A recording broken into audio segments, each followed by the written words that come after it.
সুন্দর স্বাস্থ্যপূর্ণভাবে বাঁচাটাই আসল। স্বাস্থ্য সুন্দরভাবে বাঁচার চেয়ে বড় সম্পদ আর কিছু নেই। জীবন থাকলে সব পাওয়া যায়, জীবন চলে গেলে কিচ্ছু পাওয়া যায় না। তাই জীবনটাকে, আমার খুব কষ্ট হচ্ছে, আমি খুব অসুস্থ, তবু আমি দু কথা বলতে চাই।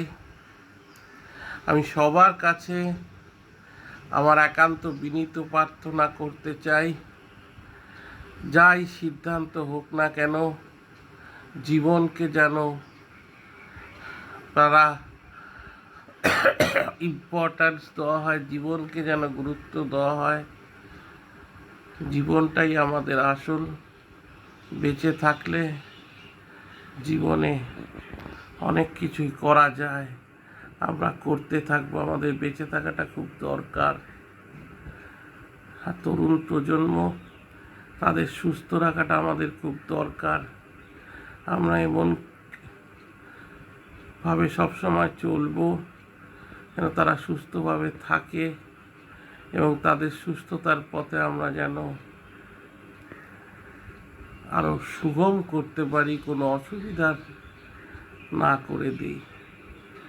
এমন না হয় কোনো সিদ্ধান্ত হয়তো আপাত দৃষ্টিতে ঠিক মনে হচ্ছে, কিন্তু সেটা না বিপদ ডেকে আনে।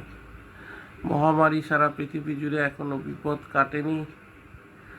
আমাদের সবাইকে এই করোনা মহামারীর সাবধানতা আরও অবলম্বন করতে হবে এবং সকল সিদ্ধান্ত অনেক বিবেচনা করে নিতে হবে। আমি ডক্টর রানা রায় এই কথা বলে সবার উদ্দেশ্যে আমার বক্তব্য রাখলাম।